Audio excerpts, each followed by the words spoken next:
राजपुताना, जिसको पहली बार colonel James Tod ने राजस्थान का नाम दिया, जिसका मतलब राजाओं का स्थान। लेकिन इतिहास के पन्नों पे जमी धूल हटाकर देखें तो राजस्थान के अनेक मतलब निकलते हैं। राजस्थान मतलब स्वाभिमान के लिए योद्धाओं के कटे हुए सर, राजस्थान मतलब अपनी आन की रक्षा के लिए महिलाओं के दहकते शरीर, राजस्थान मतलब केसरिया, राजस्थान मतलब जौहर।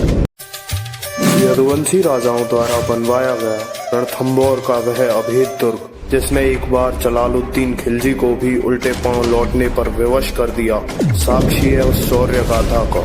इतिहास का पहला जौहर रणथंभौर। सूर्यन दशरथ शर्मा कहते हैं कि यदि राजपूती शौर्य की झलक देखनी है तो हमीरदेव चौहान के इतिहास को देखो। हमीरदेव चौहान, जिसने मेवाड़ की गद्दी से दिल्ली सल्तनत को ललकारा।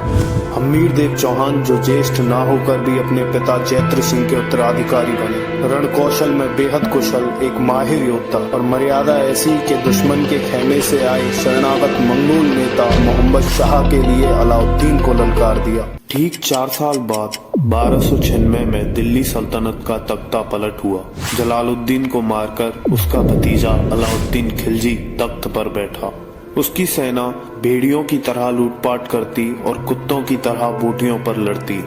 गुजरात के लूट के माल के बंटवारे के दौरान मंगोल शासक मोहम्मद शाह और नुसरत खां के बीच भिड़ंत हो गई, क्योंकि नुसरत खां ने मोहम्मद शाह की 20% की मांग को अस्वीकार कर दिया।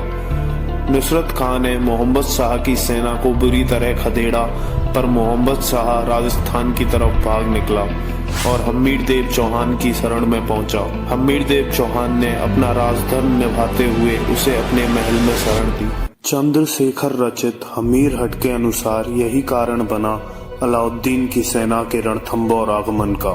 नुसरत खां के नेतृत्व में आई इस सेना का सामना हुआ हमीरदेव के सेनापति भीम सिंह और धर्म सिंह की सेना से। बनास के किनारे ये भीषण युद्ध हुआ, जिसमें घेराबंदी में नुसरत खां मारा गया तो वापस लौटते समय भीम सिंह, और इस युद्ध के परिणाम ने दिल्ली सल्तनत के बादशाह अलाउद्दीन खिलजी को रणथंभौर आने पर विवश कर दिया।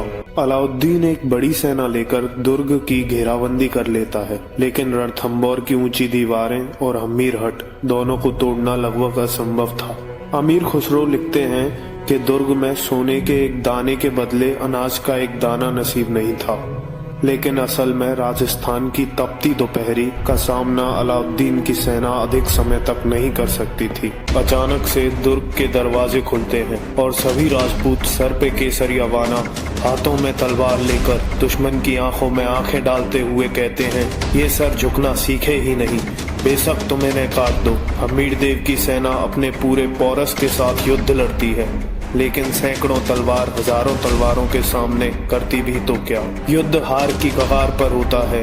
तभी हमीरदेव की पत्नी रंग देवी और पुत्री पद्मला के नेतृत्व में सभी राजपूती स्त्रियां अपनी आन की रक्षा के लिए, अपने अड़िग स्वाभिमान के लिए, राजपूती गौरव के लिए दुश्मन की शरण में जाने से अच्छा मरण समझती हैं, और होता है राजस्थान का पहला जौहर रणथंभौर का जल जौहर। अमीर खुसरो कहता है कि आज कुफ्र का गढ़ इस्लाम का घर हो गया। ये तय तो नहीं, पर परिणाम शायद अलग हो सकते थे यदि सेनापति रणमल और रतिपाल गद्दारी ना करते।